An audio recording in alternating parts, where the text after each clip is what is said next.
আপনি একটু এই ফুল বাগানে ঘুরে আসি। চল সখী চল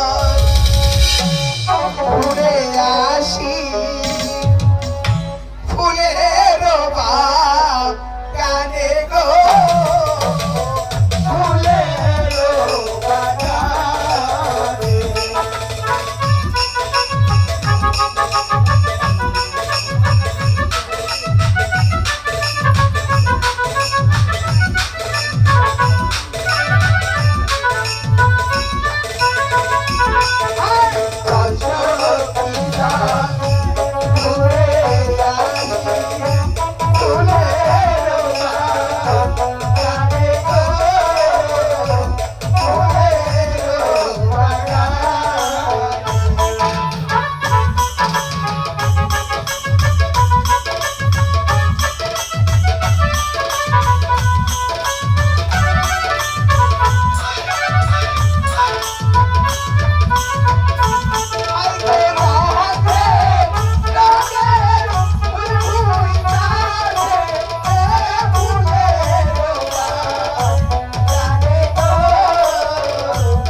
আমাদের বাগানে কি সুন্দর ফুল ফুটেছে, তাই তো দেখতে পাচ্ছি। এবার আমরা মনের মতো ফুল তুলে নেই।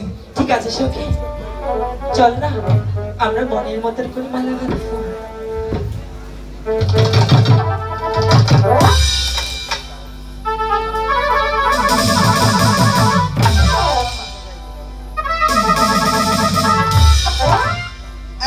বলো সখী। এবার না বিনের সুতার মালা গেঁথে নেই। ঠিক আছে সখী, তোমার ফুল তুলতে তুলতে তো মালা গাঁথা হয়ে গেছে। আমার বাবা এসে কোথায়? ভালো। এই সখী, বলো সখী।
রাত্রি। আয় একটু গরম কেন সখী? হ্যাঁ সখী, তোকে একটু বাতাস করবো? ঠিক আছে সখী। ও তোরা বাতাস কর বাতাস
প্রাসাদে ফিরে যাই।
ভ্রমণ করে অবশেষ এসেছিলাম একটি ফুল বাগিচায়। ওই ফুল বাগিচার মাঝে কয়েকজন মেয়ে মানুষ বলতে পারো হলুদ রঙের শাড়ি পরে সে মেয়েটি নাচ গান করছিল। ওই মেয়েটিকে ওই মেয়েটি হচ্ছে আপনার পরগনার আপনার অধীনস্থ রাজা বলিরামের রাজের একটি মাত্র কন্যা, নামে তার অজুপা সুন্দরী। অজুপা সুন্দরী, অজুপা সুন্দরী যেন মেঘে না চাইতেই যায়। অজির সাহেব বলুন জনাব। আমি বুঝতে পেরেছি জনাব, যখন থেকে ওই ফুলি বাগিচায় মেয়েটিকে আপনি দেখেছেন তখন থেকে ওই মেয়েটির রূপে আপনি পাগল হয়ে যাচ্ছেন, আপনি চাচ্ছেন ওই মেয়েটিকে আপনার বাম পাশে বসাতে। এর জন্য আপনাকে আমি এত ভালোবাসি, কারণ আমার মনের কথাটি অতি তাড়াতাড়ি বুঝতে পারি। আপনার মেহের বাড়ি জনাব? অজির সাহেব, বলুন জনাব। আমি যখন ওই অজুফার দিকে তাকিয়েছিলাম, যেন আমার আঁখি ছুটে ওই অজুফার অঙ্গীভূত হলো। আবার যেদিকে তাকাই সেদিকেই যেন অজুফা অজুফা অজুফাকে দেখতে পাই। আপনি এত বিচলিত হবেন না জনাব। আমি এই মুহূর্তে চলে যাবো ঘটকের সাহেবের বাড়িতে, আর এই ঘটকের সাহেবকে দিয়ে আপনার মেরে পয়গাম পাঠাবো আমি ওই বলিরাম রাজার দরবার। তাই করুন, আর দেরি না করে আজ এই মুহূর্তে কটক প্রেরণী করুন ওই বলিরামের রাজ্যে। হ্যাঁ জনাব, আমি তাই করবো।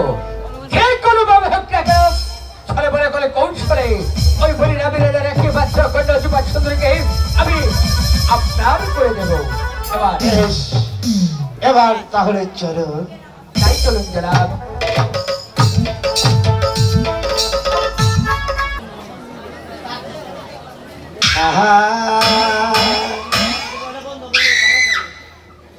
ওরে মরে হাই রে হাই দুঃখে আগুন জ্বলে, ওরে 1000 টাকার বাগান খাইলো করবার ছাগলে মরে হাই রে হাই, ওরে হাই রে হাই দুঃখে আগুন জ্বলে, 1000 টাকার বাগান খাইলো করবার ছাগলে মরে হাই রে হাই।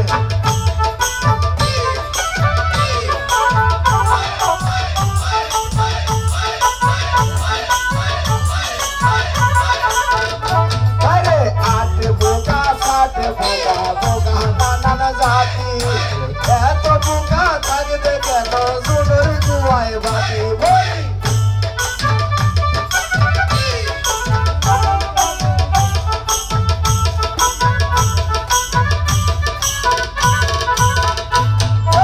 আমার দাদাই চকিদার থাকে বরিশাল, কাকার মশাই কামড়িয়ে খাইল মানুষের কুয়ার খাল।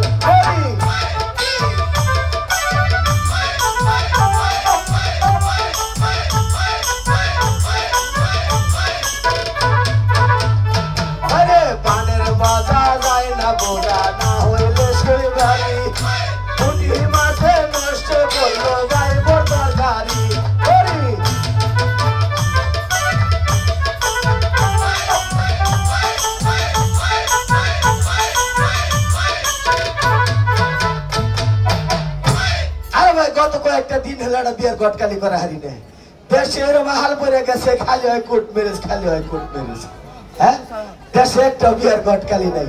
বাড়িতে দুটো মহিলার দ্বারা ঘুমার হারি নেই, বড় টাকায় আলতাই নো সোন হয় নলে বৃষ্টি কেন, আর ছোট কিন্নি কয় আমার নিকটে এমবির কাটাই।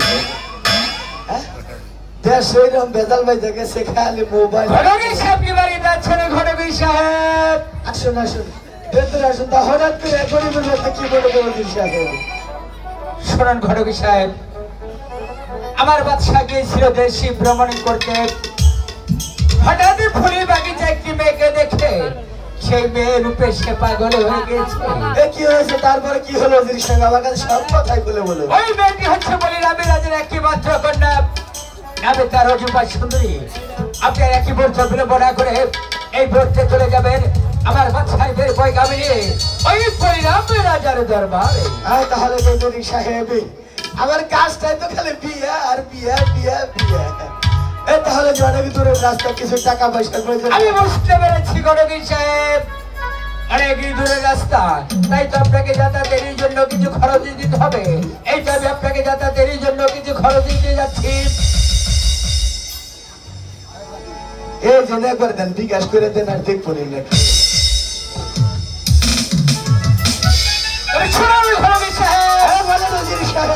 আপনাকে একটি কথা বলে যাচ্ছি, যে কোনো ভাবে হোক না কেন, ফলে ফলে ফলে কৌশলে যেভাবে হোক না কেন, ওই বলিরামের রাজার একটি বাচ্চা কন্যা ওই যুবা সুন্দরীকে আমার ঠিক সারাই করে দিতে হবে। ঠিক আছে চৌধুরী সাহেব, এনে আপনার কোনো চিন্তা করবে না। আমার নবপুত্র তালে ঘটক ছলে বলে বলে সরে যাবো, হত্যা করবো, সেই স্বর্গেই বলে রাজের বাড়ি চলে যাবো। ঠিক আছে, আপনার কথায় বলে খুশি হলাম। আপনার বিলম্ব না করে এই মুহূর্তে চলে যাবেন ওই বলি রামের দরবারে আমার বাচ্চাদের পয়গাম নিয়ে। ঠিক আছে, তাই চলেন তাই চলেন। টিহা দিছি না কাকে, টিহা দেন, টিহা পায়া কাম দেখছো? হ্যাঁ, টিহা ছাড়া বিয়া করবার নিয়ে পাগল হয়ে গেছে। বিয়ার তো ভূগোল দিতাম না নাকি খবর?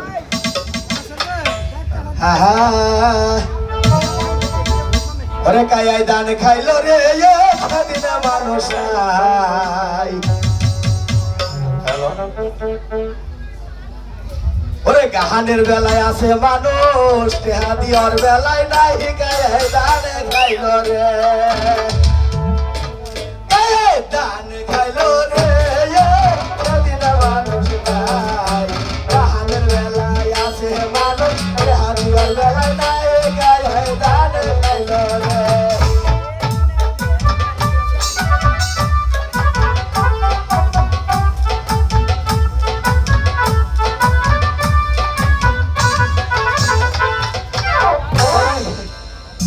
গাহানের মাটি উঠাইলাম কেবল। ওরে দাদা আর যাব না,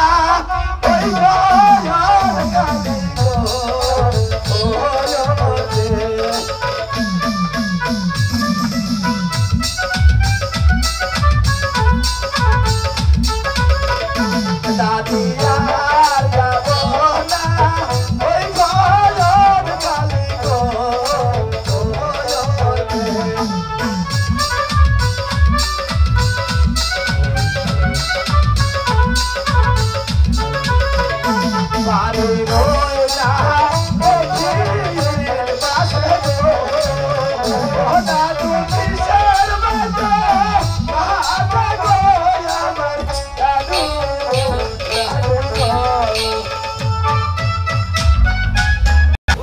বাবা, তুমি আমাকে সবার মতো শক্তি দিও। কিছুদিন কথা হয় রানী মৃত্যুবরণ করেছে, তাই তো আমি এই রাজ্যের কোনো সংবাদ রাখতে পারছি না। এখন আমার সেনাপতির কাছ থেকে সমস্ত কিছু জেনে নিতে হবে। কোথায় সেনাপতি সাহেব? আদেশে করুন মহারাজ।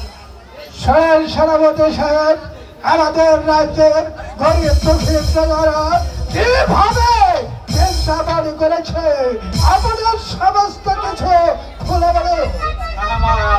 আমি সমস্ত কিছু খুলে বলবো। আপনার রাজ্যের গরিব দুঃখী প্রজারা অতি সুখে শান্তিতেই বসবাস করতেছিল, কিন্তু এ বছর বন্যার কারণে এই চাষিদের ফসল নষ্ট হয়ে যায়, তাই তাদের মাঝে দুঃখের ছায়া নেমে এসেছে। বলেছেন সেনাপতি সাহেব, আমাদের রাজ্যে আবারও দুঃখের ছায়া আমাদের হচ্ছে। তুমি তো জানো বাদশাহ শাহ সেকান্দারের 7 বছরের খাজনা বাকি বলেছে। আমরা তাহলে কেমন করে বাদশাহ শাহ সেকান্দারের খাজনা পরিশোধ করব? আমি বলছিলাম কি মহারাজ, ওই বাদশাহ সেকান্দারের কাছ থেকে আর 1 বছরের সময় চেয়ে নেবেন। 1 বছর পর চাষির মাঠে ভালো ফসল হলে আমরা তাদের কাছ থেকে খাজনা উত্তোলন করে ওই বাদশাহ সেকান্দারের খাজনা সম্পূর্ণ পরিশোধ করে দেব মহারাজ। ঠিক বলেছেন সেনাপতি সাহেব, কিন্তু আপনি তো জানেন ওই ভগবান আমার ঘরে একটি কন্যা সন্তান দান করেছে। সে যে দেখতে দেখতে বিয়ের বয়সে পদার্পণ করেছে, তাই তো তাকে ভক্তের হাতে তুলে দিতে পারলে আর বাকি জীবনটা যে আমি সুখে শান্তিতে কাটাতে পারতাম।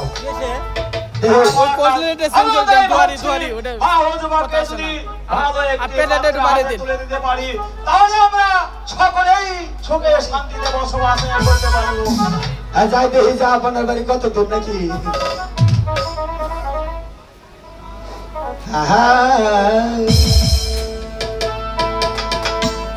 ডিজিটাল হাঁস ধরিতে খুয়ার বাইকে শিকার ডিজিটাল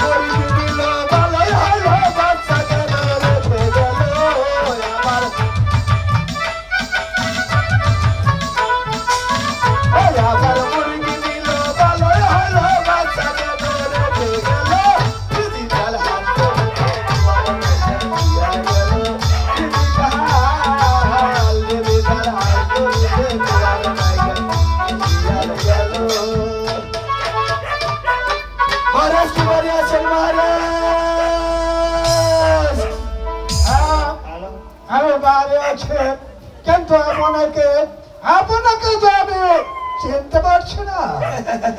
আমাকে চিনতে পারেন না?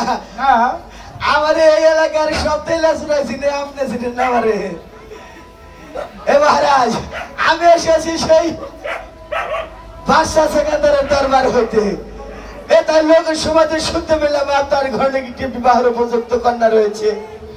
ঠিকই শুনেছেন, আমার ঘরে বিবাহযুক্ত কন্যা রয়েছে। আরে সে কন্যার বিবাহের প্রস্তাব নিয়ে এসেছি মহারাজ। এত ভালো কথা, আপনার সে বরটাকে আমাকে ভালো করে খুলে বলুন। এ তাহলে শোনেন মহারাজ, এ সে বরটির নাম হলো একমাত্র গিয়ে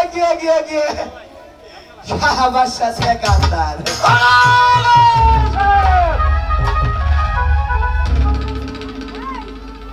আজকে ধমক দিয়েছেন বড় মানুষটা বড় মুইতা দিচ্ছেন।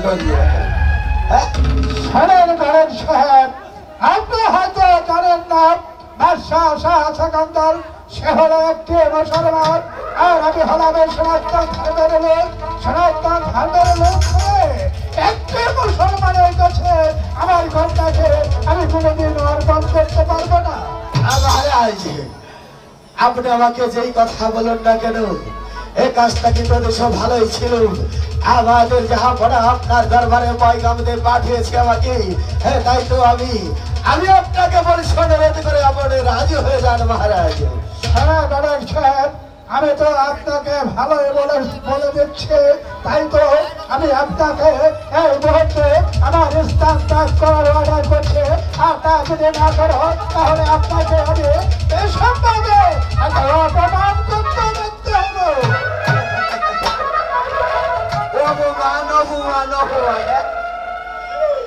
আমাকে মনে যত অপমান করেন না কেন, আমরা এলে বুঝা যায়। নাক কেটে দিলি উপর কলা গাছের পর নাকা জ্বালায় বুঝা বড় কখনো ইয়ে আছে নাকি? কত জায়গায় গাল ঘুরে নি খায় অপমান হয়, তাই থাকে না। সেনাপতি সাহেব, আদেশ করো মহারাজ। দাদার সাহেব এমনি এখান থেকে চলে যাবে না, তাই তো আমি এই মুহূর্তে আপনাকে আদেশ করছি ওকে কার ধাক্কাতে পাহাড় থেকে বের করে দেওয়া হয়। আমি আপনার কথায় অক্ষরে পালন করবো। বালকের সাহেব, আপনি কি সসম্মানে প্রাসাদ ত্যাগ করবেন? তা না হলে আপনাকে আপনার উড়ালি দিকে ডরে দেখে হয়তো একটা ধমক দিকে ডরিয়ে হারি। এই তো আমি চলে যাচ্ছি, হয়তো আমাকে অপমান করে দাঁড়িয়ে দিচ্ছে। এই অপমান করে দিলে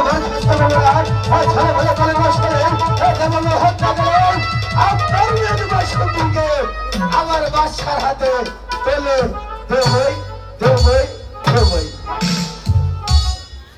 সেনাপতি সাহেব, আদেশ রাজকার্যের কাজ আমি পর্যন্ত সমাপ্তি দিচ্ছি, তাই